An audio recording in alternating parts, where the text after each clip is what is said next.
आखिरकार काफी लंबे इंतजार के बाद जम्मू कश्मीर के साथ साथ हरियाणा विधानसभा की चुनाव की तारीख का ऐलान किया गया। 6 साल बाद जम्मू कश्मीर में 90 विधानसभा सीटों पर चुनाव होंगे, जिनमें करीब 87 लाख वोटर्स अपने मताधिकार का इस्तेमाल करेंगे। इनमें से 3,71,000 वोटर्स पहली बार अपने मत के अधिकार का इस्तेमाल करेंगे। 6 साल बाद जम्मू कश्मीर में 3 चरणों में चुनाव कराए जा रहे हैं। 18 सितंबर से चुनावी उत्सव शुरू होकर 4 अक्टूबर तक चलेगा। यानी कि हरियाणा और जम्मू कश्मीर में विधानसभा चुनाव के बाद मतगणना 4 अक्टूबर को होगी। इसलिए आज की डिबेट इसी मुद्दे पर। सवाल हमारा यह है कि जम्मू कश्मीर में चुनाव करवाना सरकार के लिए कितनी बड़ी चुनौती होगी।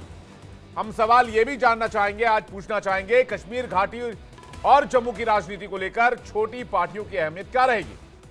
और सबसे बड़ा सवाल, धारा 370 हटने के बाद कश्मीर चुनाव में क्या समीकरण नजर आने वाले हैं, इसी पर डिबेट। लेकिन पहले एक रिपोर्ट देखते हैं।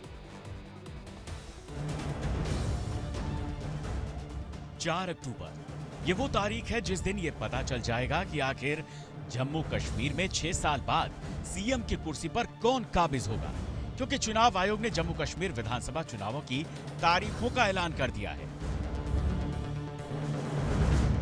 जम्मू कश्मीर में 3 चरण में चुनाव होने हैं। 15 दिनों के चुनावी उत्सव में जम्मू कश्मीर के सियासी तकदीर की तस्वीर साफ हो जाएगी। Elections in J&K will be held in 3 phases, much shorter than even the parliamentary elections, which were 5. 20th of August, just the next day of the Amarnath Yatra being complete, the 19th, would be the date of notification for the first phase, nominations till 27th, scrutiny on the next day 28th, and date of poll will be 18th of September, and it's a Wednesday. चुनावी तारीखों के ऐलान के बाद national conference के नेता और जम्मू कश्मीर के पूर्व सीएम फारूक अब्दुल्ला कह रहे हैं, चुनाव तो जरूरी ही है, क्योंकि यहाँ अभी कश्मीरी आवाम की सरकार नहीं है। और जो ये समझते हैं कि इलेक्शन नहीं होंगे वो गलतफहमी में है, क्योंकि वक्त आ गया है। इतने साल यहाँ के लोगों की हुकूमत नहीं है। एक लेफ्टिनेंट गवर्नर बैठे, उनके 4 एडवाइज़र बैठे, वो क्या इस रियासत को जान सकते हैं। ज़रूरी है कि लोगों के मेंबर होंगे, वो लोगों की मुश्किलात को दूर करेंगे। कहाँ 90 है और कहाँ 4 हैं, तो ये ज़रूरी है। इसीलिए सुप्रीम कोर्ट ने भी इनको कहा था कि साहब सितंबर के अंत तक आपको करना पड़ेगा। नए चुनावों के साथ साथ जम्मू कश्मीर में बहुत कुछ बदलने वाला है। पहले कश्मीर में 6 साल की सरकार होती थी, अब 5 साल के लिए सरकार बनेगी। इस बार SC/ST के लिए सीटें रिजर्व होंगी। इस बार लद्दाख की सीटों पर चुनाव नहीं होंगे। साथ ही पहली बार कश्मीरी पंडितों के लिए 2 सीटों को रिजर्व किया गया है। धारा 370 हटने के बाद ये पहला चुनाव है जो अब जम्मू कश्मीर की नई सियासी दिशा को तय करेगा।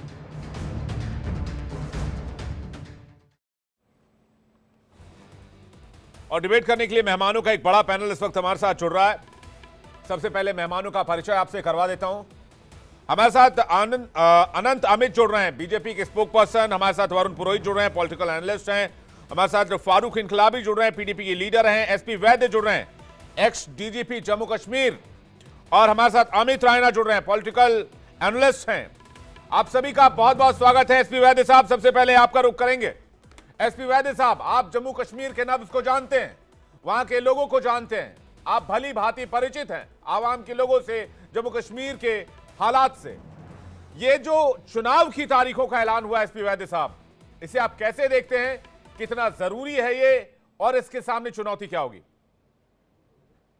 देखिए, ऐसा है कि ये जो अनाउंसमेंट हुई है चुनाव की, बहुत जम्मू कश्मीर के लोग इसको बहुत वेलकम करेंगे, क्योंकि पिछले 10 साल से चुनाव नहीं हुआ था।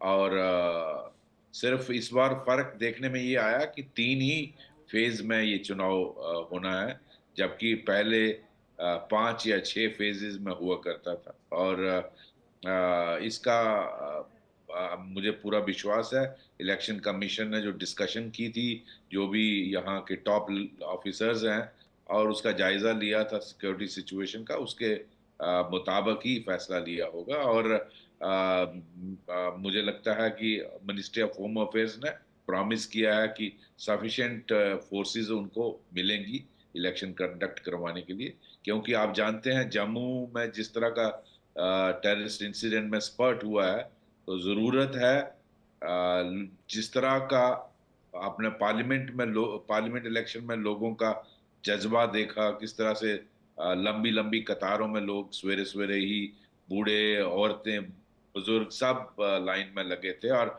51% पोलिंग हुई, जो एक बहुत अरसे के बाद 87 88 के बाद पहली बार इस तरह की पोलिंग हुई। तो वही जो डर का माहौल है वो पिछली बार देखने में नहीं आया। और हम सब की कोशिश होनी चाहिए कि असेंबली इलेक्शन में उससे ज्यादा वोटिंग होनी चाहिए, क्योंकि यहाँ लोकल इश्यूज होते हैं। यहाँ जो पोलिंग परसेंटेज 60% से भी ऊपर जानी चाहिए, और वो तभी मुमकिन है अगर बड़े इंसिडेंट नहीं हो। और कश्मीर वैली में तो हालात काफी अच्छे हैं। जम्मू रीजन में थोड़ा इनको ध्यान देना पड़ेगा। डिप्लॉयमेंट जो कैंडिडेट्स हैं उनको प्रॉपर सिक्योरिटी देनी पड़ेगी। जो उनकी कंपेनिंग होगी उसको कवर करना पड़ेगा, रैलीज को उनको प्रॉपर सिक्योर करना पड़ेगा। उनका जो रूट होगा उसमें कोई आईडी ना लगा सके, अटैक ना कर सके, उसको प्रोटेक्ट करना पड़ेगा। और जो ऑब्जर्वर्स आते हैं उनको भी प्रॉपर सिक्योर करना पड़ेगा। और इसमें मुझे लगता है जो जंगल एरिया है, खासकर रजौरी, पुंछ और डोडा, किश्तवाड़, रामबन का इलाका है, रियासी का माहौर इलाका है, उस इलाके में इसी तरह कश्मीर के जो अनंतनाग, कुलगाम। वैद्य साहब, आपका जवाब पूरा करेंगे, लेकिन अभी गुलाम नबी आजाद साहब कुछ कह रहे हैं, उनको सुन लेते हैं। इसी इलेक्शन से जुड़ी हुई बातें कर रहे हैं। मैं ये नहीं कहता कि कोई काम 10 साल में नहीं हुआ, लेकिन जो सिस्टम होता है डेमोक्रेसी का, जिसमें एमएलएज होते हैं, रिप्रेजेंटेटिव्स, मिनिस्टर्स होते हैं, चीफ मिनिस्टर होता है, उनके पास लोगों की एक्सेसिबिलिटी बड़ी आसान होती है। सुबह 6 बजे भी जा सकते हैं, 8 बजे भी जा सकते हैं, 9 बजे भी जा सकते हैं, रात को 6 बजे के बाद, 5 बजे के बाद, रात के 12 बजे भी लोग जाते हैं। लेकिन जब इलेक्शन न हो और ऑफिसर्स का रूल हो, तो ऑफिसर रूल कितना भी मेहनती हो तो वो 10 से 5 तक खत्म हो जाता है। तो गुलाम नबी आजाद को सुन रहे थे, वो कह रहे हैं 10 साल में हालात बहुत बदले हैं, लेकिन जब पावर जो है वो आवाम के हाथ में रहेगी तो ये गति और बढ़ जाएगी। एसपी वैद्य साहब, आपका जवाब पूरा कीजिएगा, फिर मैं बाकी मेहमानों का रुख कर रहा हूं। मैं ये कह रहा था कि जो पहाड़ी इलाका है दोनों तरफ, पीर पंचाल के इस तरफ भी और उस तरफ भी, उसको आर्मी की जो जंगल का इलाका है उसको आर्मी का एलआरपी से और जो वो वहाँ एरिया डोमिनेशन से उसको कवर करना पड़ेगा, ताकि आप जानते हैं किस तरह के हथियार हैं टेररिस्टों के पास। वो 500-600 मीटर से जो उनके पास आधुनिक अमेरिकन M4 राइफल है, जिस तरह से वो आम फौज को निशाना बना रहे हैं, वो उसको बचाने के लिए मैं समझता हूँ वो कवर करना पड़ेगा। और मुझे पूरा विश्वास है जो अफसर मौके पे हैं वो इसका ध्यान रखेंगे। ये बड़ी बात आप कह रहे हैं। आप कह रहे हैं जो इस रीजन में टेररिस्ट मौजूद हैं वो इस चुनाव में व्यवधान पैदा करने की कोशिश कर सकते हैं। लेकिन जम्मू कश्मीर के लिए अच्छी खबर है, तो मैं पीडीपी का रिएक्शन चाहूंगा। फारूक इनकलाबी, आज खुश तो बहुत होंगे आप। जी बिल्कुल, हम इलेक्शन कमीशन ऑफ इंडिया का बहुत बहुत शुक्रिया अदा करते हैं कि पिछले 10 सालों से यहाँ के लोग जो है जमहूरियत को बहाल करने की मांग कर रहे थे, और आज बिलाखिर जो है इलेक्शन कमीशन ऑफ इंडिया ने इलेक्शन की जो डेट्स है वो अनाउंस किया। इसमें लोगों में खुशी की लहर है कि इलेक्शन होगा, हमारी अपनी यहाँ पे सिविल गवर्नमेंट होगी, हमारे जो मसाइल हैं जो सिविल गवर्नमेंट तक होते हैं हल करना, वो हल होंगे। क्योंकि इस वक्त जम्मू कश्मीर में पिछले 5-6 सालों से जिस तरीके से अफसरशाही का माहौल था, डिक्टेटरशिप का माहौल था, हमारे आम लोगों की बात को कहीं सुना नहीं जाता था। अगर कोई गरीब शख्स कहीं पे शिकायत भी करता था तो वो शिकायत वहां दफ्तरों तक ही महदूद रहती थी। तो सिविल गवर्नमेंट का होना बहुत जरूरी था, और हम इलेक्शन कमीशन ऑफ इंडिया का जो ये आज कदम उन्होंने उठाया इलेक्शन करवाने का, हम इसका दिल से जो है वो खुशामदीद कहते हैं। नहीं, आप कह रहे हैं कि ब्यूरोक्रेसी हावी थी, लेकिन आप ये भी तो देखिए अब पत्थरबाजी नहीं होती है। अब बड़े बड़े नहीं, मॉल्स बन रहे हैं, अब विकास की बिल्कुल धारा नहीं। में जम्मू कश्मीर श्रीनगर देखिए- शामिल हो रहा है।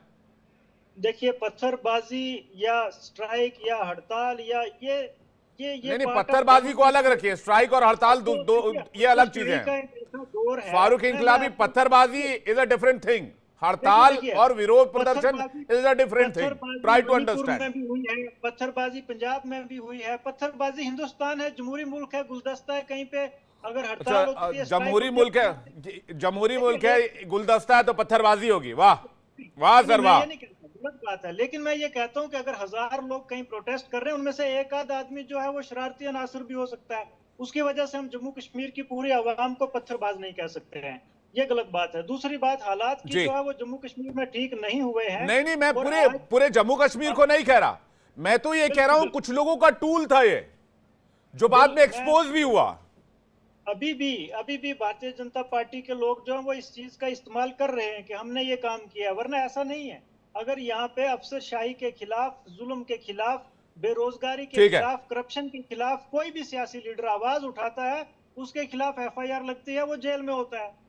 उसकी मैं इस पर बीजेपी का रिएक्शन चाहूंगा, अनंत अमित का रिएक्शन चाहूंगा, उसके बाद अमित रायना जी आपके पास आ रहा हूं वापस, और वरुण पुरोहित जी के पास जाऊंगा। अनंत, अमित जी। देखिए विवेक जी, जिस तरीके से हमारे मित्र कह रहे हैं, एक तो सर्वप्रथम मैं ये कहना चाहता हूं कि आज जम्मू कश्मीर के चुनाव की घोषणा के बाद जम्मू कश्मीर के 1.5 करोड़ जनता के साथ साथ देश की 140 करोड़ जनता के चेहरों पे जिस तरीके से मुस्कान आई है, ये देखने के लायक है। और हमारी विगत 10 वर्षों से हमारी सरकार है केंद्र में, माननीय नरेंद्र मोदी जी के नेतृत्व में जिस तरीके से जम्मू कश्मीर में विकास के एक एक परत दर परत विकास किया गया है, ये देखने लायक है। नहीं, आज हम डेवलपमेंट पूछना चाहते हैं अपने मित्र से डेवलपमेंट की बात हर कोई कबूल कर रहा है। जो बात फारूक इनकलाबी कह रहे हैं, जो बात निकल कर सामने है, उस पर मैं आपका जवाब चाहूंगा कि क्या अफसरशाही बेलगाम है? विकास विवेक जी, मैं ये आपको कहना चाहता हूं आपके चैनल के माध्यम से, आज जिस तरीके से 1.5 करोड़ आबादी, जम्मू कश्मीर की आबादी, एक एक आवाम जिस तरीके से सरकार की एक एक कार्य योजनाओं के साथ कदम से कदम मिलाकर चल रहे, आज लाल चौक पर चले जाइए तो लाल चौक पर जिस तरीके से दुकानदार जो खोल के दुकान बैठे हुए हैं, वो कहते हैं कि हमने कभी सपने में भी नहीं सोचा था कि इस तरीके से लोग आएंगे और हमारा विकास होगा। आज देखिए, आज पहले क्या होता था जम्मू कश्मीर में, आतंकवादी फॉल होता था, लेकिन आज क्या हो रहा है, पर्यटक के फॉल हो रहे हैं। जिस तरीके से पर्यटकों की संख्या बढ़ी है, जम्मू कश्मीर के तमाम आवाम, तमाम व्यापारी, वहां के लोग जिस तरीके से नए नए आयाम गढ़े जा रहे हैं, ये जम्मू कश्मीर के विकास में एक महत्वपूर्ण योगदान है। और आप देखिए कि 5 अगस्त 2019 को 370 धारा खत्म होने के बाद जिस तरीके से जम्मू कश्मीर में विकास के एक एक 2 नए मेडिकल कॉलेज खोले गए, महिलाओं के लिए कई विद्यालय खोले गए, नर्सिंग कॉलेज खोले गए, विकास की गतियां बढ़ाई गई। आप देखिए सब कुछ ठीक है, आनंद भाई सब कुछ ठीक है, लेकिन जो बात एसपी वैद्य साहब कह रहे हैं और फारूक इनकलाबी कह रहे हैं, 2 अलग अलग मैटर कह रहे हैं, उस पर दोनों पर आपने आंसर नहीं किया। एक तो टेररिज्म आज भी चुनौती है और वो जम्मू रीजन में शिफ्ट हो गया, वहां पर चुनाव कैसे कराएंगे, ये एक टास्क रहेगा हमारे फोर्सेस के लिए, इलेक्शन कमीशन के लिए। दूसरी बड़ी बात ये कि जो फारूक इनकलाबी कह रहे हैं, ब्यूरोक्रेसी क्या बेलगाम है, क्या अफसरशाही हावी है, लोगों की बात नहीं सुनी जा रही है, इस पर आपका क्या जवाब है? इसके बाद अमित रायना आपके पास आ रहा हूं और वरुण पुरोहित आपके पास आ रहा हूं। विवेक जी, न तो अफसरशाही हावी है, न वहां की आम जनता में जिस तरीके से एलजी साहब के नेतृत्व में विगत 4 वर्षों में और केंद्र सरकार के सहयोग से जिस तरीके से विकास के कार्य किए जा रहे हैं, और आज एक एक आवाम एलजी साहब से मिल रहे हैं, वहां के अधिकारियों से मिल रहे हैं, अपनी बातें रख रहे हैं और उनके काम किए जा रहे हैं, जो और भारत सरकार शुरू से लेकर हमारी सरकार बनी, वहां चुनाव कराने के लिए प्रतिबद्ध थी। और आज जिस तरीके से चुनाव की घोषणा हुई है, पूरे देश में एक खुशी की लहर दौड़ी है। और हम चाहते हैं अमित रायना जी का रिएक्शन चाहिए। अमित रायना जी लंबे समय से जम्मू कश्मीर के लिए और खासकर कश्मीरी पंडितों के हक के लिए आवाज उठाते रहे हैं, और कश्मीर में जब चुनाव हो रहे हैं तो हालात के रिस्टोरेशन को लेकर मुझे लगता है वो काफी इस बार एक तरह से पॉजिटिव माइंडसेट लेकर चल रहे होंगे। अमित रायना, क्या कहेंगे आप? नहीं, देखिए बिल्कुल वेलकम डिसीजन है और जम्मू कश्मीर के लोग इसका स्वागत करते हैं। और ये देखिए पहली बार नहीं है कि हालात थोड़े टेंस हैं और इलेक्शंस हो रहे हैं। तो 1996 में इससे भी खराब हालात थे और इलेक्शन हुए। वैद साहब को तो अच्छी तरह याद भी होंगे वो इलेक्शन। तो ऐसा नहीं कि, और हमारे सुरक्षा कर्मी, हमारे फोर्सेस क्वाइट केपेबल है एक स्मूथ इलेक्शन कराने के लिए। लोगों का पार्टिसिपेशन बहुत आवश्यक है और उसके लिए एक सेंस ऑफ सिक्योरिटी देना आवश्यक है। और मुझे पूरा यकीन है कि जम्मू कश्मीर पुलिस और इंडियन पैरामिलिट्री फोर्सेस और इंडियन आर्मी विल इंश्योर कि जो सेंस ऑफ सिक्योरिटी वो प्रिवेल करे।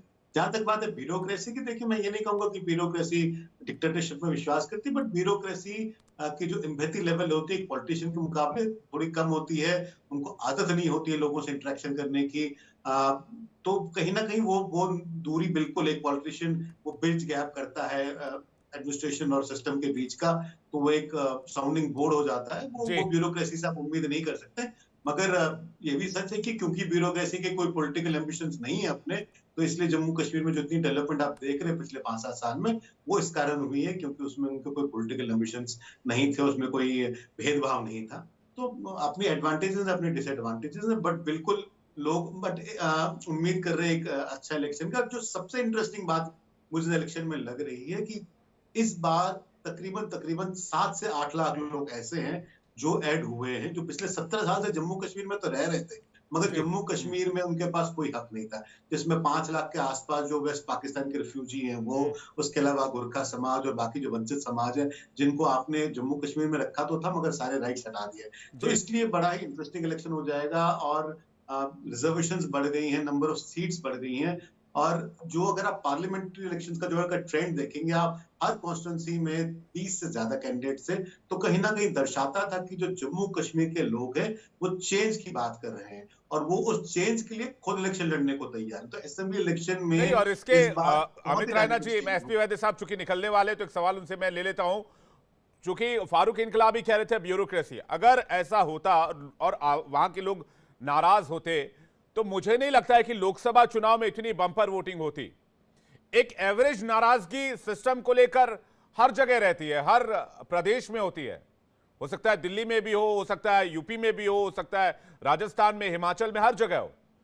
लेकिन जो मतदान प्रतिशत सामने आया लोकसभा चुनाव को लेकर, वो तो इनक्रेडिबल था, उसने सारे रिकॉर्ड तोड़ दिए।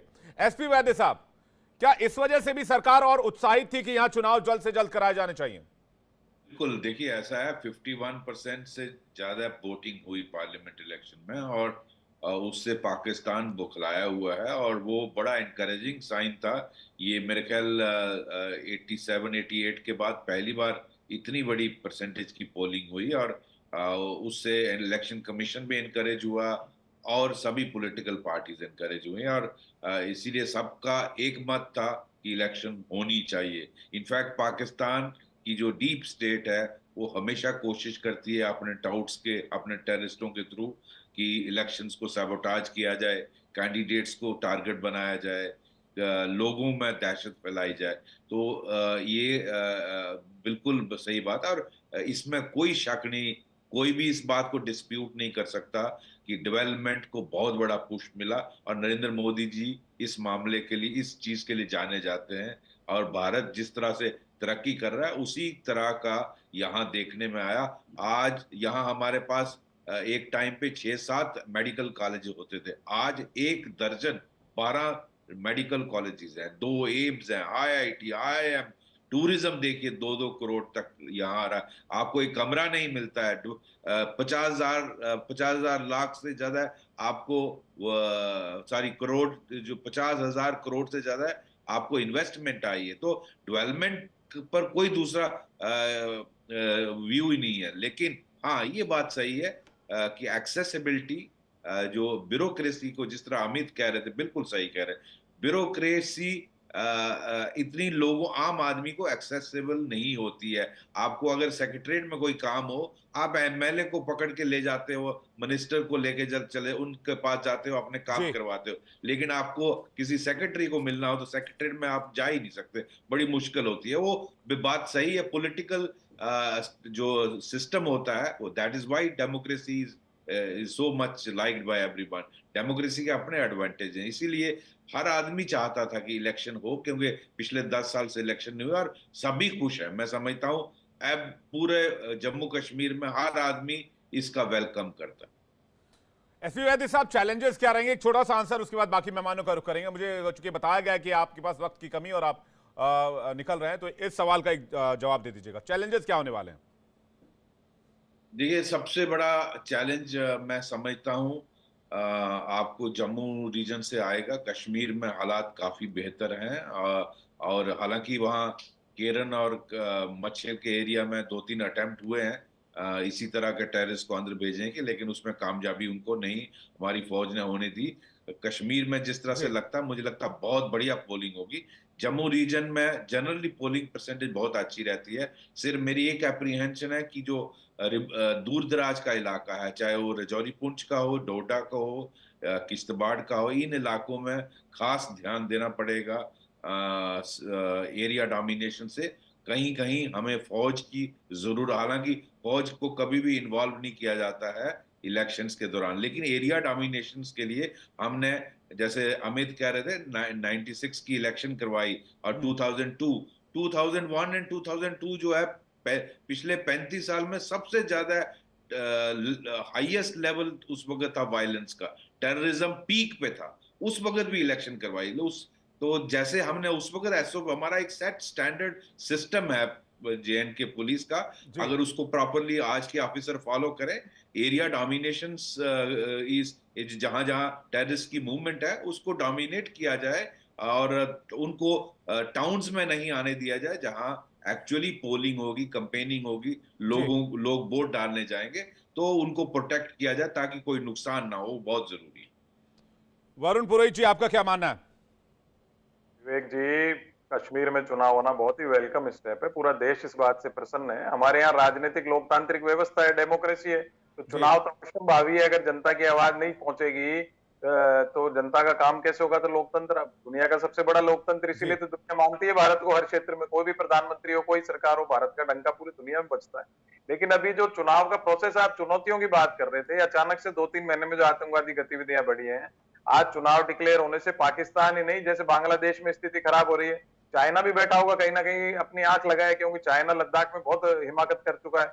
तो चाइना भी नहीं चाहेगा अंतर्राष्ट्रीय पटल पे अगर कश्मीर में हमारे चुनौती, जैसे भी लोकसभा कितना बढ़िया चुनाव हुआ, मान लीजिए परसेंटेज ऑफ वोट्स और बढ़ जाता है। नहीं, वरुण पुरोहित जी, यही तो रीजन था। आप अगर इस पूरे टाइमलाइन को देखेंगे, आप अपना जवाब कंटिन्यू कीजिएगा, इस टेररिस्ट एक्टिविटी जो जम्मू रीजन में बढ़ी है उसके टाइमलाइन को आप देखेंगे तो जो मतदान प्रतिशत निकलकर सामने आया, उससे पाकिस्तान को ऐसा लगा कि कश्मीर में उसका सारा खेल खराब हो चुका है और कश्मीर की आवाम जमहूरियत के साथ जुड़ गई है, लोकतंत्र के साथ जुड़ गई है और कश्मीर मुख्य विकास की धारा में आ चुका है। इससे टेररिस्टों के और पाकिस्तान में जो आतंकी आका बैठे उनके पैरों के तले जमीन खिसक गई। उसके बाद से एक्टिविटीज बढ़ी है सर, अगर आप ध्यान देंगे तो। वरुण पुरोहित जी, मैंने वही कहा, पिछले 2 महीने बढ़ी है। आपने सुना, मैंने कहा पिछले 2 महीने बढ़ी है, तो आपने उसको आगे एक्सप्लेन कर दिया। लोकसभा चुनाव के बाद जो है पाकिस्तान हतोत्साहित हो गया, क्योंकि अंतर्राष्ट्रीय जगत पे जा जाके कश्मीर की लोकतंत्र नहीं है, ये हो रहा है, भारत की बुराइयां करता है। तो अंतर्राष्ट्रीय पटल पे भी सक्सेसफुल चुनाव होना, वहां पे असेंबली का वापस निर्वाचित होना, स्टेट उड़ा जाना, पूरे दुनिया के सामने भारत की जो लोकतंत्र की जो मजबूती है वो देश को, दुनिया को देखने को मिलेगी। आप देखिए बांग्लादेश में लोकतंत्र कितने दिन चल पाया, आज वहां फिर वापस अराजकता पैदा हो गई। पाकिस्तान की ऑलरेडी हालत खराब है, तो पाकिस्तान भी नहीं चाहेगा कि शांति से चुनाव हो। लेकिन हमारे फोर्सेस को और इलेक्शन कमीशन का इतना उत्साहवर्धन हो चुका है, अभी जो चुनाव परिणाम आया, आपने जो लोकसभा की बात की, कि वो भी देखिए इलेक्शन कमीशन और फोर्सेस भी ऐसे, वो उनके पास भी इंटेलिजेंस इनपुट होंगे, चुनाव कराना उनको चुनौतीपूर्ण है। और 3 सबसे बड़ी बात है, उसको घटाया उन्होंने, 3 चरणों में किया है। तो इसका मतलब कितना कॉन्फिडेंस है भारतीय चुनाव आयोग में, चरण घटाए हैं, तो इसका मतलब चुनाव में, सरकार में, चुनाव आयोग के अंदर कॉन्फिडेंस है कि हम कम लेवल पे भी चुनाव करा सकते हैं। और ये दुनिया को दिखाना है कि कश्मीर हमारा किस प्रकार से प्रगति कर रहा है। और 2/3 कश्मीर जो दूसरे देशों के कब्जे में, वो भी हमको छुड़ाना है। तो लोकतंत्र की जो खूबसूरती भारत की है, आप देखिए अमेरिका में भी जब ट्रंप ने सरकार छोड़ी, जो पहली बार ऐसा हुआ अमेरिका के अंदर कि जो सबसे बड़ी लोकतंत्र माना जाता है दुनिया का, वो वहां पर भी ट्रंप ने कैसे नाटक किए सत्ता छोड़ने के लिए। लेकिन भारत में ऐसा कुछ नहीं होता है। तो अच्छा, दूसरी विपक्षी पार्टियां आप देखिए, सारा विपक्ष एक, इस समय पूरा देश एक हो गया। मैंने सुना अभी फारूक अब्दुल्ला जी का भी आपने स्टेटमेंट सुना है, पीडीपी के प्रवक्ता बैठे हैं, सब लोग बिल्कुल एक होकर के चुनाव लड़ रहे हैं। ये दुनिया देख देख के ही तो भाई हमारे अंदर अनेकता में एकता, विश्व के जो देखते हैं ना लोग भारत की खूबसूरती को, ये भी एक बड़ा प्रदर्शित होगा जम्मू कश्मीर के चुनाव में। और विपक्षी दलों ने, किसी ने बायकाट की मांग नहीं, लेकिन फारूक इनकलाबी जो पीडीपी के नेता, वो कह रहे हैं 10 साल से डिक्टेटरशिप है जम्मू कश्मीर में। राज्यपाल का शासन होता है, राष्ट्रपति शासन होता है, तो आम जनता की जो आवाज है वो पहुंचाना मुश्किल हो जाता है। वैद साहब भी बता रहे थे, अभी विधायक होगा तो उसको गली में पकड़ लेगा, पार्षद होगा आदमी गली में पकड़ लेगा, अधिकारी से टाइम लेने जाना पड़ेगा, सचिवालय में पास बनाओ, फिर अधिकारी कितनी बजे मिलेगा, फिर उसका दोबारा उसको कैसे फॉलो अप करेगा, तो समस्याएं तो पब्लिक को आती है। लेकिन हम इस कुल मिला के अगर हम भारत के अपने देश के प्रति भाव रखेंगे तो हमको देखने में मिल रहा है कि कश्मीर में स्थिति बहुत सुधार आया है। और लेकिन जो 2 महीने से आपने भी एक्सप्लेन किया, पाकिस्तान जो नापाक कोशिशें कर रहा है, हमारी फोर्सेस बड़ी स्ट्रांग है। मैंने कहा ना 3 चरणों में चुनाव कराना, ये कॉन्फिडेंस दर्शाता है चुनाव आयोग का। मैं यही सवाल लेके जा रहा हूं फारूक इनकलाबी के पास। फारूक भाई, एक बात बताइए, जब वहां के लोग वहां के शासन को लेकर मुतमईन नहीं होते, इतने आश्वस्त नहीं होते, तो ये वोटिंग परसेंटेज इतना हाई कैसे होता लोकसभा के चुनाव में? और उसके बाद अब विधानसभा चुनाव भी होने जा रहे हैं, तो क्या जानबूझकर वहां के लोकल बॉडीज को आप लोग बदनाम करने की कोशिश कर रहे हैं? जी बिल्कुल नहीं, ऐसी बात नहीं है। ऐसा है कि लोग चाहते हैं कि जम्मू कश्मीर में जमहूरियत बहाल हो, जमहूरियत बहाल रहे, उसके लिए लोग वोट पोल करते हैं और करना भी चाहिए। जम्मू कश्मीर की रीजनल पॉलिटिकल पार्टीज है, हमारा भी यही मेन जो मिशन रहता है वो यही रहता है कि लोग ज्यादा से ज्यादा जो है वो इलेक्शन में हिस्सा लें, तो एक अच्छे तरीके के साथ उनका अच्छा नुमाइंदा जो है वो असेंबली में जाके उनकी नुमाइंदगी करे, यही तो हम चाहते हैं। लेकिन बदकिस्मती हमारी ये है कि हिंदुस्तान को आजाद हुए 78 साल हो गए। इन 78 सालों में आप हिस्ट्री उठा करके देख लिए, कई बार जम्मू कश्मीर में प्रेसिडेंट रूल लागू हुआ, कभी गवर्नर आ जाता है, कभी एलजी आ जाता है, तो ये हमारी बदकिस्मती रही है। अभी आप देखिए यहाँ पे पंचायतों के इलेक्शन हुए थे, यहाँ की पंचायतें अभी डिसॉल्व हैं, म्युनिसिपैलिटीज की जो हमारी कमेटीज हैं वो डिसॉल्व हैं, उनके इलेक्शन भी नहीं हो रहे हैं। असेंबली के इलेक्शन जो है ये 10 साल बाद अनाउंस हो रहे हैं, तो ये हमारी बदकिस्मती है। लोग तो हिस्सा लेंगे, अभी अनाउंस हुए इलेक्शन, आप देखना लोग बढ़ चढ़कर हिस्सा लेंगे और बीजेपी के खिलाफ लोग इतना गुस्सा है और इसी इलेक्शन में वो गुस्सा अपना जाहिर करेंगे कि आप लोगों ने हमारे साथ जो जुल्म किया 2000। भाई साहब बीजेपी के खिलाफ गुस्सा ये आपने तय कर दिया, लेकिन आपने आज तक ये एक्सेप्ट नहीं किया कि कश्मीर में विकास हुआ है, या लोगों को रोजगार मिलना शुरू हुआ, या पर्यटकों की संख्या बढ़ी है, या निवेश बढ़ा है। भारतीय जनता पार्टी के लोगों ने किया है। यहाँ पे मैं आपको बताना चाहूंगा, आपने भी देखा होगा पिछले 1 हफ्ते से वीडियोस सर्कुलेट हो रही हैं सोशल मीडिया पे, मीडिया के जरिए। पीएचडी स्कॉलर लड़के जो हैं वो ड्राई फ्रूट की रेड़ियां लगा के अपने बच्चों का पेट भर रहे हैं। ये जम्मू कश्मीर में जो है ये रोजगार भारतीय जनता पार्टी ने दिया है। आप इनकी डेवलपमेंट की बात करते हैं, या डेवलपमेंट की बात सिर्फ टीवी चैनल्स पे बैठ के करते हैं, कागजों में करते हैं? जमीनी सतह पे जो हालत है वो जम्मू कश्मीर की इसके बिल्कुल अपोजिट है। बेरोजगारी है, महंगाई है, करप्शन है, और करप्शन की हद इतनी ज्यादा बढ़ गई है कि पिछले दिनों में आपने देखा होगा कि हमारे ऑनरेबल एलजी साहब के खिलाफ एलिगेशन लगा कि उन्होंने अपने बेटे की शादी में 10,70,000 रुपए सरकारी खजाने से जम्मू कश्मीर के दिल्ली में अकबर रोड में वहां पे उन्होंने फंक्शन किया, डिनर में लोगों को इनवाइट किया और उनको खाना खिलाया जम्मू कश्मीर की आवाम के पैसों से, लेकिन उनके खिलाफ अभी तक कोई एक्शन नहीं हुआ। तो ये हमारी बदकिस्मती है। और ये जो हमारा इसका अमित रैना जी इसका जवाब दे देंगे आपको, लेकिन आप ये एक्सेप्ट क्यों नहीं करते हैं? आप बार बार महंगाई बेरोजगारी की बात करें, आप ये भी तो देखिए कि टेररिज्म के एक भयानक दौर से निकालकर जम्मू कश्मीर को इस वक्त की सरकार ने निकाला है, खींचा है। आप लोग इस बात पे फोकस नहीं करते हैं। दिक्कतें हैं, लेकिन आपकी मजबूरी क्या ये मैं समझ नहीं पाता हूं। दिक्कत हर राज्य में, हर स्टेट में है सर। मैं देखिए आप ये अपने अमित रैना साहब भी बैठे हैं, जम्मू प्रोविंस में मिलिटेंसी लगभग खत्म थी, 1-2% कहीं पे थी, अदरवाइज 98-99% खत्म थी। और अब आप देख लीजिए जम्मू प्रोविंस में क्या हालत है। ये बीजेपी के लोग जो है, इनकी पॉलिसीज, इनके प्रोग्राम्स जम्मू कश्मीर को ठीक है। मैं अमित जी के पास जा रहा हूं। अमित जी देखिए, मैं सिर्फ रिक्वेस्ट ही कर सकता हूँ फारूक इनकलाबी से कि सच्चाई देखना शुरू करते। ये जो पता नहीं कौन से सपने देखते हैं। ये रिसेंट पार्लियामेंट्री इलेक्शन में Bharatiya Janata party 2 parliamentary seat जीत गई। इनकी प्रेसिडेंट फॉर्मर सीएम इलेक्शन हार गई। बारामूला में इनको 25,000 वोट आए, कुछ 6 लाख वोटों से ये हारे हैं, और ये कह रहे हैं कि भारतीय जनता पार्टी हार जाएगी और हम जीत जाएंगे। तो मतलब सिर्फ एक ही विनती है फारूक साहब की रियलिस्टिक रहें और जो लोगों की एक्सपेक्टेशन है, ये 370 के राग से बाहर निकले, जो ये स्टेटहुड के राग से बाहर निकले, और जो लोगों की एक्सपेक्टेशंस है, जो एस्पिरेशंस है, उन पे बात करें तो हो सकता है कि आप कहीं ना कहीं इलेक्शन जीत जाए। नहीं तो वही हाल होने वाला आपका जो अभी पार्लियामेंट्री इलेक्शंस में हुआ है। तो समय आ गया है कि ये जो 600 आतंकवादी इस समय कश्मीर में घूम रहे हैं, जिनको सपोर्ट आपका जो इनडायरेक्ट कार्डर है जमात इस्लामी, वो कहीं ना कहीं कर रहा है, उनको कहिए वो करना बंद कर दे। और तो ये 600 भी पकड़े जाएंगे और जम्मू कश्मीर में इलेक्शंस भी नॉर्मल होंगे। और ये जो सपोर्ट कहीं ना कहीं मिल रहा है इन टेररिस्टों को, उनको आइडेंटिफाई करना बड़ा जरूरी है कि कौन सपोर्ट दे रहा है। इसको लेकर 11,000 लोगों की लिस्ट भी बन गई है, तो आप फिक्र ना करें, शायद सिक्योरिटी फोर्सेस उस पर भी काम कर ही रहे हैं और इलेक्शन बड़े पीसफुल होंगे। तो मेरी सिर्फ यही एक्सपेक्टेशन है पॉलिटिकल पार्टी से कि देखिए, मैं पहले कुछ समय पहले भी कह रहा था कि पार्लियामेंट के इलेक्शन अमित रैना जी, इन्होंने जो बात कही उस पर मैं और थोड़ा सा डिटेल चाहूंगा आपका। ये कह रहे हैं कि जम्मू प्रोविंस में टेररिज्म बढ़ा है इस सरकार के कार्यकाल में, 98% तक जो खत्म हो चुका था। नहीं, देखिए, ये तो बात सच है कि जो नंबर ऑफ टेरर इंसिडेंट्स हैं वो जम्मू रीजन में बढ़े हैं पिछले कुछ एक साल में। उसके मल्टीपल कारण है। क्या उसका एक सबसे बड़ा कारण तो ये है कि कश्मीर में हालात बहुत टाइट कर दिए गए थे और जम्मू रीजन में क्योंकि मिलिटेंसी या टेररिज्म ऑलमोस्ट खत्म हो चुकी थी, तो सरकार की ओर से, सिक्योरिटी फोर्स की ओर वो ढील थी, तो वो एक गलती थी। और बट मुझे लगता है कि अब उसको लेकर काम किया जा रहा है और इसलिए इतने सारे इनकाउंटर्स आप देख रहे हैं जो कासो हो रहे हैं, जो एंगेज करे जा रहे हैं टेररिस्ट, और इनपुट्स आ रहे हैं। बट ये सच है कि जम्मू रीजन में टेररिज्म बड़ा है, इसमें कोई शक की बात नहीं है। मगर साथ साथ ये भी जानना पड़ेगा इनको कि उसको लेकर काम किया जा रहा है। और जम्मू रीजन का टेररिज्म बढ़ने के बावजूद भी पार्लियामेंट्री इलेक्शंस में 60% के आसपास, 60% से अधिक का वोटिंग परसेंटेज है। तो एक सिग्निफिकेंट नंबर है वोटिंग, और वो लोग जम्मू के लेकिन लोग फारूक इनकलाबी साहब इतने अपने कैंडिडेट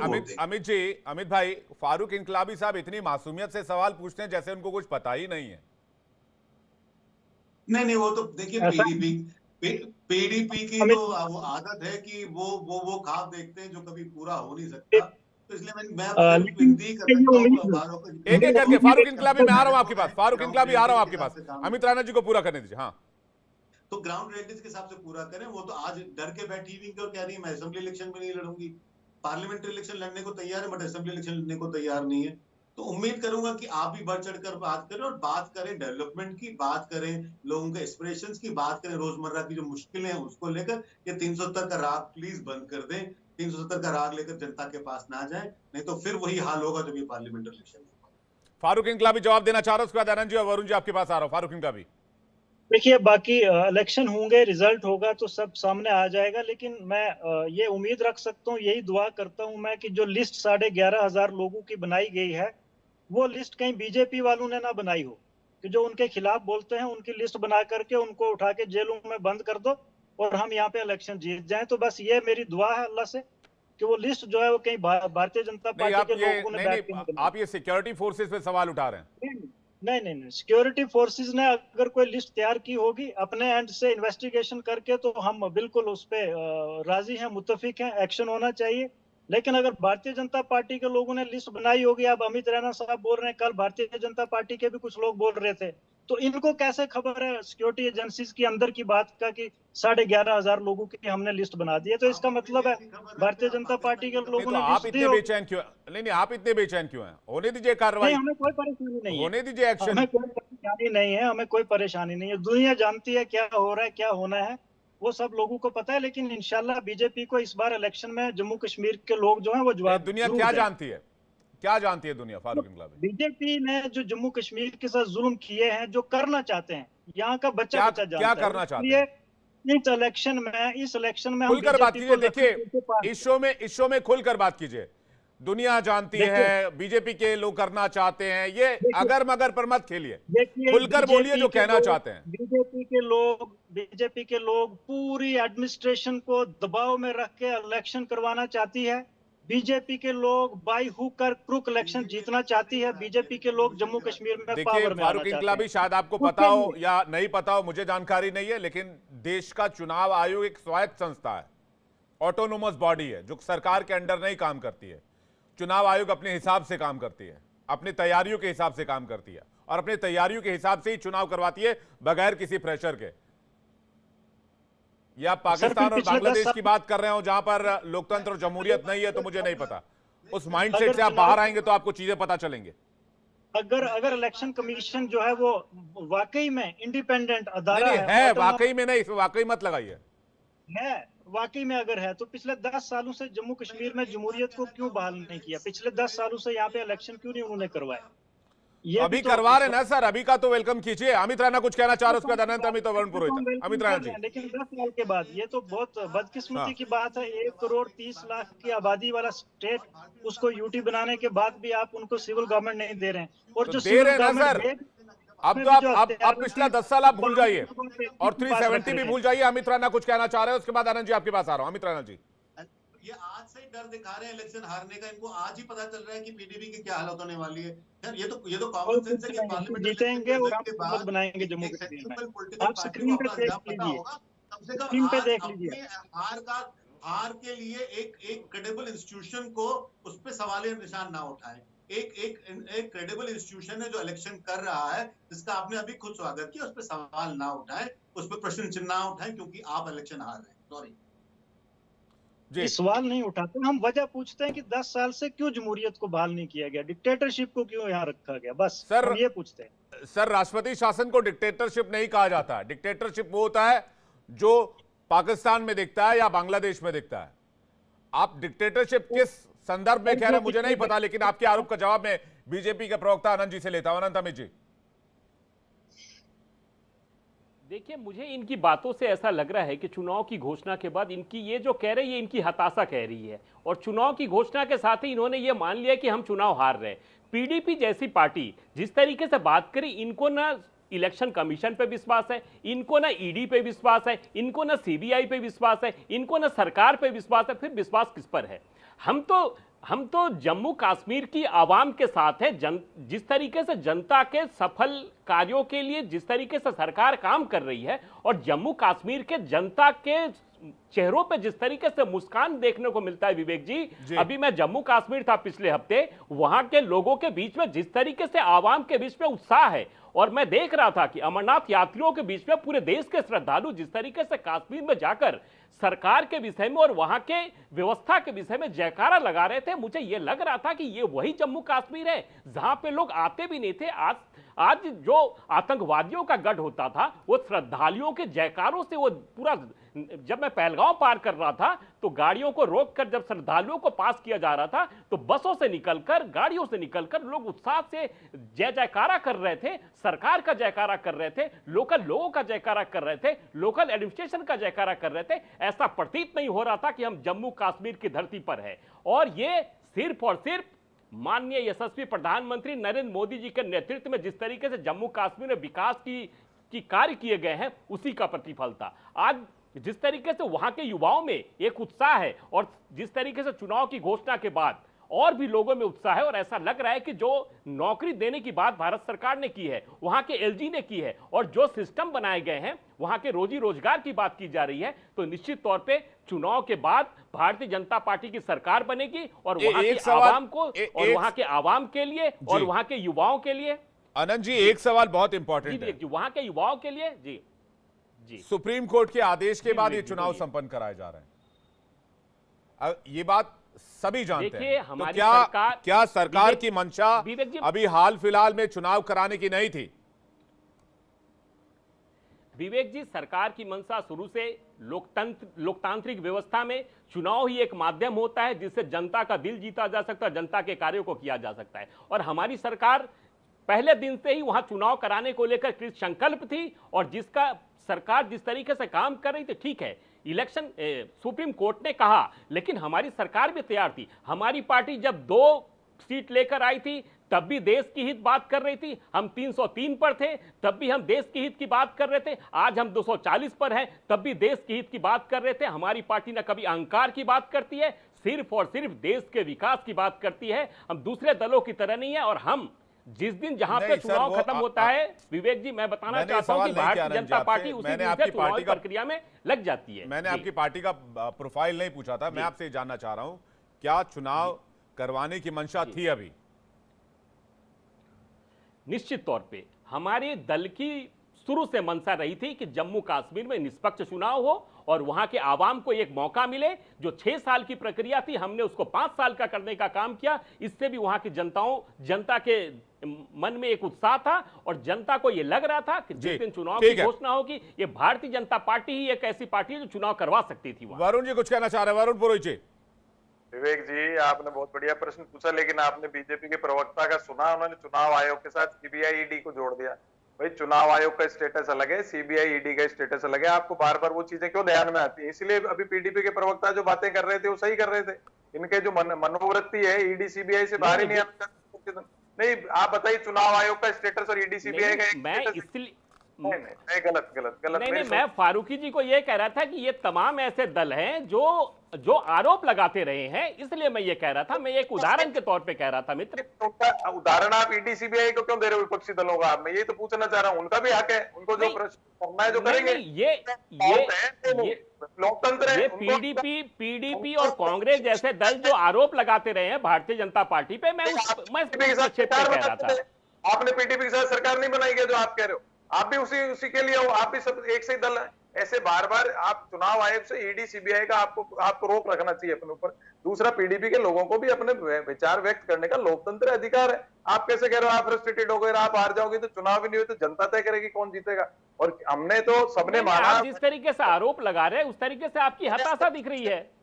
आपके आरोप जिस तरीके से चुनाव आयोग और पार्टी आप अब लोकसभा चुनाव में जिस तरीके से चुनाव आयोग ने कार्य संपन्न किया, 91%, 51%, जिसकी लोगों ने कभी उम्मीद नहीं की थी। और जम्मू कश्मीर में वोट ऑफ परसेंटेज किसके वजह से? इलेक्शन कमीशन की वजह से हुए। इलेक्शन कमीशन ऑटोनोमस बॉडी है, स्वतंत्र है तो है, वो अपने कराने के लिए वो सक्षम है, अपने कार्यों को कराने के लिए वो भी स्वतंत्र है। आप चाहोगे जैसी दूसरी पार्टी का प्रवक्ता नहीं बोलेगा, आप भी इस मानसिकता से बाहर आओ। मैं किसी का पक्ष नहीं ले रहा हूँ। आप कह रहे हो ऐसे बोलो वैसे करो, उनका पक्ष उनकी अपने अरे भाई उनका अपना बौद्धिक विकास, अपना सोच विचार है। आप अपना विचार व्यक्त करो, वो अपना विचार व्यक्त करेंगे। असली बात है चुनाव बढ़िया ढंग से हो कश्मीर के अंदर। जो हमारा जो लोकतंत्र है, दुनिया का सबसे बड़ा लोकतंत्र हमारे को देख रही। लेकिन चाइना और पाकिस्तान पे हमको ध्यान रखने की आवश्यकता है। तो बांग्लादेश में अभी जो गतिविधि हुई है विदेशियों के कारण हुई है, तो वो ये कश्मीर में भी कोशिश करेंगे कि कुछ ना कुछ डिस्टेबलाइजेशन ऐसा हो, दुनिया को ये पता लगे साहब भारत सरकार कमजोर है। तो सारे दलों को इस मामले में क्रिटिसिज्म करना अलग बात है, लेकिन इस मजबूती से चुनाव होना चाहिए कि पूरी दुनिया को प्रेजेंटेशन ये हो कि भारत के अंदर लोकतांत्रिक व्यवस्थाएं मजबूत है और चुनाव आयोग सक्षम है। चुनाव आयोग सक्षम है, जब भी तो मैंने शुरुआत में कहा 3 चरणों में चुनाव की बात करी उन्होंने, तो बड़ा कॉन्फिडेंटली करिए, तो सारी प्रिपरेशन करके ही करिए। ऐसे तो कर नहीं सकता चुनाव आयोग। और फोर्सेस से भी उनकी बातचीत हुई होगी, फोर्सेस भी पूरी तैयारी कर रहे हैं। तो लेकिन ईडी सीबीआई को आप बीच में लाए, फिर आपसे अनुरोध, आप चुनाव आयोग निष्पक्ष, सब देश का इतने सालों से 78 साल से देश के अंदर डेमोक्रेसी और आगे चलेगी, हम रहे चाहे नहीं रहे। तो हिंदुस्तान का लोकतांत्रिक राजनीतिक व्यवस्था पूरी दुनिया देखती है। सिर्फ कश्मीर के अंदर जो डिस्प्यूट चलता आ रहा है वो एक, जैसे पाकिस्तान एक न्यूसेंस डेवलप हो गया है, चाइना आजकल न्यूसेंस कर रहा है लद्दाख में, तो हमको दुनिया को दिखाना है कि हम अंतरराष्ट्रीय स्तर पे सारे दल एक हैं, लेकिन चुनाव प्रक्रिया में अपने अपने अनुसार भाग ले रहे हैं। तो रिजल्ट आएगा उसको एक्सेप्ट करेंगे सब। लेकिन वरुण पुरोहित जी, चाइना और ये जो पाकिस्तान है, जो चोर चोर मुसेरे भाई हैं, ये दोनों भी तो पूरी कोशिश करेंगे कि किसी तरह से इस इलेक्शन में व्यवधान डाला जाए और दुनिया को यह दिखाया जाए कि कश्मीर रीजन में भारत की पकड़ मजबूत नहीं है। यह भी तो एक पहलू है, और उस पहलू को काउंटर तभी किया जा सकता है जब सारी पॉलिटिकल पार्टीज, मैं अभी जा रहा हूं आपके पास, एक लाइन पर हो और सारी पॉलिटिकल पार्टीज चुनाव संपन्न कराने की दिशा में एक पॉजिटिव पहल करें। वरुण जी, उसके बाद अमित जी। बिल्कुल सही कह रहे हो आप विवेक जी। मैंने शुरुआत में ही कहा चाइना और पाकिस्तान का नाम लिया, क्योंकि बांग्लादेश में जो हरकत हुई है वो विदेशी शक्तियों के कारण हुई है कि वो प्रोग्रेस कर रहा था भारत से, उसकी नजदीकियां बढ़ रही थी। तो पाकिस्तान, चाइना और दूसरी विदेशी शक्तियों को समझ नहीं आ रहा ना कि भारत क्यों तरक्की कर रहा है। सरकार किसी की भी वो तरक्की करता जा रहा है। भारत 78 साल में देखा दुनिया ने, तो वो पाकिस्तान भी कई बार हमारे से लड़ाई लड़के देख चुका है, कितनी बार उनके साथ क्या हो चुका है। तो पाकिस्तान तो जो ब्रिटिशर्स करके गए थे, एक न्यूसेंस स्टेट ही डेवलप करके गए थे जिससे भारत की तरक्की न हो सके। तो एक हमेशा न्यूसेंस करता रहे, भारत तरक्की कर नहीं पाया। अगर यूनाइटेड इंडिया होता आज, तो भारत पूरी विश्व का अपने आप ही विश्व शक्ति होता, सारी शक्तियां हमारे कदम चूम रही होती। आज उसके बावजूद हमारे कदम चूम रही है। जो आपने बात कही कश्मीर में पाकिस्तान नहीं, मैंने कहा चाइना का एंगल देखना भी बहुत जरूरी है, क्योंकि चोर चोर मौसेरे नहीं, तो खुले मौसेरे भाई नहीं हो रहे हैं, ये तो खुद ही चाचा भतीजे हो रहे हैं। आपने देखा पूरा सारा इन्वेस्टमेंट, सारा कंट्रोल पाकिस्तान को चाइना करने लग गया। तो तो हमको चाइना सबसे बड़ा दुश्मन है। पाकिस्तान तो पिद्दी न पिद्दी का शोरबा है। चाइना को ध्यान रखने की जरूरत है, उसकी इंटेलिजेंस एजेंसी, उसके जो आप देखो कई बार चाइनीज हथियार मिलते हैं पाकिस्तान जो आतंकवादी के पास होते हैं, तो वो भी हमको बहुत, मैं कह रहा हूँ फोर्सेज ने देख लिया होगा, डिस्कशन कर लिया होगा, चुनाव आयोग ने भी कर लिया होगा, सारा फोर्स सीन देख करके सब कुछ देख के उसके बाद उन्होंने डिक्लेयर किया, जब भी तो उन्होंने चुनाव के चरण जो घटाए ना, ये कॉन्फिडेंस दर्शाता है चुनाव आयोग का। जी अमित रैना जी कुछ कहना चाह रहे थे। अमित रैना जी, देखिए दो बातें, एक तो पहले आपने सवाल पूछा था कि क्या भारतीय जनता पार्टी या सरकार की मंशा लग रही थी कि जम्मू कश्मीर में इलेक्शन हो, तो मैं कहूंगा कि वर्ड्स और एक्शन से तो नहीं लग रहा था। मन में क्या था गृह मंत्री के या प्रधानमंत्री के वो नहीं पता, मगर इसमें बिल्कुल एक्शन तभी आया जब सुप्रीम कोर्ट का 370 के ऑर्डर के साथ साथ निर्देश आया कि इस तारीख तक इलेक्शन हो जाने चाहिए। तो मैं तो बिल्कुल कहूंगा कि इसमें क्रेडिट सुप्रीम कोर्ट को ही देना चाहिए कि इलेक्शन जो जम्मू कश्मीर में हो रहे हैं वो कर्सी सुप्रीम कोर्ट, और कहीं ना कहीं सरकार को सोचना पड़ेगा कि हम डेमोक्रेसी हैं और डेमोक्रेसी में एक इलेक्शन होना एक क्रिटिकल नेचुरल प्रोसेस है, हाइजीन फैक्टर है। जहां तक बात है कि जम्मू कश्मीर में देखिए, पाकिस्तान डीप स्टेट जब तक एग्जिस्ट करेगा तब तक जम्मू कश्मीर में कहीं ना कहीं समस्या बनी रहेगी, आप कितना भी कंट्रोल कर लें।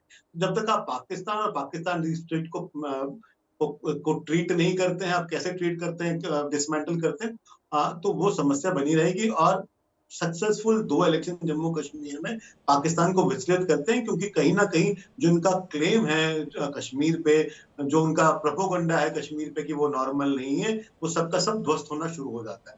तो इसलिए पाकिस्तान की ओर से एस्केलेशंस होंगी। अब हम उसको कैसे कंटेन करते हैं, क्या हम सीज फायर, जो हमने सीज फायर ट्रीटी साइन कर रखी है, जो हमने सीज फायर कर रखा है, क्या हम पाकिस्तान को कहते हैं कि हम उसको फिर ब्रेक करेंगे और ceasefire will no more in place. तो मुझे लगता है कि वो फ्रंट पे भी सरकार को काम करना पड़ेगा, क्योंकि ये सच है कि पाकिस्तान कहीं ना कहीं इसको एस्केलेट करने की कोशिश करेगा, और चाइना के अपने वेस्टेड इंटरेस्ट हैं, खासकर क्योंकि जिस हिसाब से हिंदुस्तान पाकिस्तान अधिकृत जम्मू कश्मीर की बात कर रहा है, उसमें चाइना के जो इकोनॉमिक इंटरेस्ट हैं, जो चाइना का shortest route to the port है, वो इंटरेस्ट है, जो चाइना इकोनॉमिक कॉरिडोर का इंटरेस्ट है, वो कहीं ना कहीं खतरे में आता है। तो वो भी अपनी तरफ से प्रयास करेंगे कि हिंदुस्तान में निरंतर प्रेशर बना रहे। तो ये मल्टीपल लेवल पे काम चलता रहेगा, और मुझे लगता है कि इसको लेकर सरकार को भी काम करना पड़ेगा। और जब तक पाकिस्तान, लेकिन अभी थोड़ी देर पहले फारूक इंकलाबी, अमित रैना जी, अभी थोड़ी देर पहले फारूक इंकलाबी जी थे यहाँ पर, पीडीपी के नेता।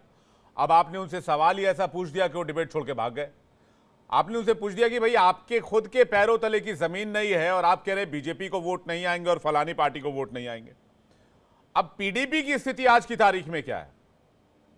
देखिए, अगर आप इलेक्शंस के रिजल्ट देखें, पार्लियामेंट्री इलेक्शंस के जो रिजल्ट देखें, तो उसमें साफ दर्शाता है कि पीडीपी की स्थिति क्या है। और नॉर्थ कश्मीर में तो 26,000 वोट आए हैं, तो मतलब वाइप आउट ही है नॉर्थ कश्मीर में। और जम्मू रीजन में वैसे ही पीडीपी स्ट्रांग नहीं है, तो एक साउथ बेल्ट में आप स्ट्रांग है पार्टी माने जाते थे साउथ कश्मीर में, उसमें भी आपकी पार्टी प्रेसिडेंट एक फॉर्मर सीएम मुफ्ती साहब की बेटी अगर इलेक्शन हार जाती है तो हालात ठीक नहीं है। उसके अलावा जो इंडिया अलायंस में जो 3 पार्टनर हैं जम्मू कश्मीर में, जिसमें पीडीपी भी आता है, कांग्रेस भी आता है, एनसी भी आता है, और जिसे गुप्कार अलायंस भी कहा जाता है जम्मू कश्मीर में, उसमें फारूक अब्दुल्ला ने भी नकार दिया पीडीपी को कि हमें किसी के साथ कोई टाई अप नहीं करना। उन्होंने पार्लियामेंट्री इलेक्शन में भी कर लिया था और असेंबली इलेक्शन में भी कर लिया था। तो पीडीपी के लिए एज सच हालात उतने अच्छे नहीं है। ऊपर से जो उनका काडर था, जो उनका सपोर्टिंग फ्रंट पार्टी थी जमात इस्लामी, उस पर बैन निरंतर लगा हुआ है, उसके काडर अंडर प्रेशर है। तो मुझे उनके मतलब बिल्कुल वो कुछ सीटें तो जरूर जीतेंगे, बट ओवरऑल मुझे नहीं लगता है कि पीडीपी की परफॉर्मेंस उतनी अच्छी होने वाली। और बीजेपी का क्या सीन दिख रहा है अमित जी आपको? देखिए, कश्मीर में तो बीजेपी के लिए मुश्किल ही लगता है मुझे। जम्मू रीजन में देखिए, बीजेपी के साथ सबसे बड़ी समस्या जो है, बीजेपी इनडायरेक्टली एंटी इनकम्बेंसी का शिकार है इस समय। पिछले 10 साल से जो आप गवर्नर रूल देख रहे हैं, एलजी रूल देख रहे हैं, एडमिनिस्ट्रेशन रूल देख रहे हैं, वो ठीक है, BJP as a political party directly involve नहीं है, बट क्योंकि केंद्र सरकार बीजेपी की है और सबको पता है कि यूनियन टेरिटरी कैसे चलता है, तो वो एक एंटी इनकम्बेंसी फैक्टर जरूर बीजेपी को हिट करेगा। उसके अलावा जो ब्यूरोक्रेसी और पॉलिटिशियन का टसल रहा है जम्मू कश्मीर में, उसमें बीजेपी के लीडर्स को भी काफी इम्पैक्ट पड़ा, उनकी भी बातें नहीं सुनी जाती थी। तो एंटी इनकम्बेंसी का अनफॉर्चुनेटली कहीं ना कहीं इम्पैक्ट बीजेपी को पड़ेगा। एक ही एडवांटेज उनके लिए है जम्मू रीजन में कि कांग्रेस अब उतनी स्ट्रांग पार्टी नहीं रही है जो उनको टक्कर दे सकती थी जम्मू रीजन में। वो एक वीक पार्टी है। कांग्रेस कैसे अपने रिवाइव करती है, गुलाम नबी आजाद कैसे अपने आप को एक ऑल्टरनेट फैक्टर कांग्रेस के हिसाब से बनाते, तो काफी डायनामिक्स हैं जम्मू कश्मीर में। और मुझे जहां तक लगता है कश्मीर में बीजेपी सारी सीटें नहीं लड़ेगी, कहीं ना कहीं अलायंस होगी उनकी अपनी पार्टी के साथ और सज्जाद लोन की पार्टी के साथ, जो अगेन अपने आप में सवालिया। ये बड़ी बात आप कह रहे हैं। बीजेपी के प्रवक्ता से मैं जवाब ले लेता हूं, उसके बाद वरुण जी के पास जाऊंगा मैं। अनंत अमित जी, क्या आप अलायंस के बारे में सोच रहे हैं? देखिए विवेक जी, ये पार्टी तय करेगी। पार्टी कई दलों से बात कर रही है, छोटे दलों से। हमारे पहले भी अलायंस रहे हैं, हम बात कर रहे हैं। और निश्चित तौर पे विवेक जी, आज चुनाव की घोषणा हुई, आज का तारीख तय कर लीजिए। और मैं आपके चैनल के माध्यम से दावे के साथ कह रहा हूं कि 4 तारीख को रिजल्ट आएगा। 4 अक्टूबर को भारतीय जनता पार्टी जम्मू कश्मीर में सरकार बनाने जा रही है। और वहां की आवाम जिस तरीके से हमारे साथ है, मैं पुनः दावे के साथ कह रहा हूं कि हम 4 तारीख के रिजल्ट के बाद जम्मू कश्मीर में भारतीय जनता पार्टी की पहली बार अकेली की सरकार बनेगी। और हमारे दल भी होंगे, हमारी बातचीत चल रही है, ये तय होगा, संसदीय दल तय करेगी।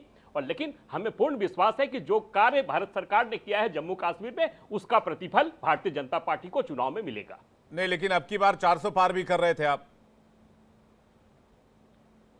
नहीं, वो ठीक है, चुनाव होते हैं। भारतीय जनता पार्टी में बार बार कह रहा हूं कि हमारा दल जिस दिन चुनाव की प्रक्रिया खत्म होती है, उसी दिन से हम चुनाव में चले जाते हैं, चुनाव की तैयारी करती हैं। और जिस तरीके से हमने जम्मू कश्मीर में मंडल से लेकर जिला तक में हमारे कार्यकर्ताओं ने और हमारे लोगों ने, जिस तरीके से हमारे नेताओं ने काम किया है, हमें उसकी पूरी उम्मीद है। और हम ये विश्वास के साथ कह रहे हैं विवेक जी कि हम सरकार जम्मू कश्मीर में बनाने जा रहे हैं। भारतीय जनता पार्टी की सरकार बनेगी।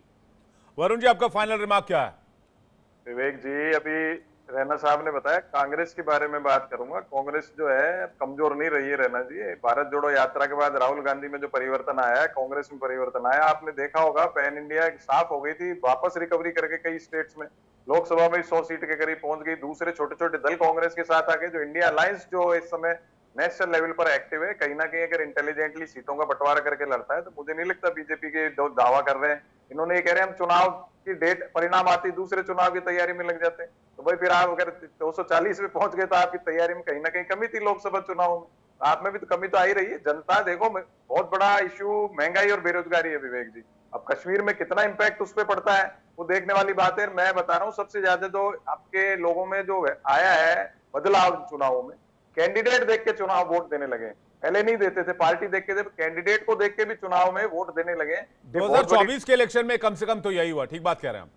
मैं कैंडिडेट अगर जहां अच्छा होगा, स्ट्रांग होगा ना, जिस पार्टी का लोकल लोगों से संबंध करता होगा, रोज मिलता हो, उसका संवाद अच्छा होगा, तो मैं समझता हूं वो उसका अपर एंड रहेगा इस चुनाव में। तो टिकटों का जो वितरण करेंगी पार्टियां, उस पर भी आपको एनालिसिस करना पड़ेगा जब टिकटों की लिस्ट आ जाएगी।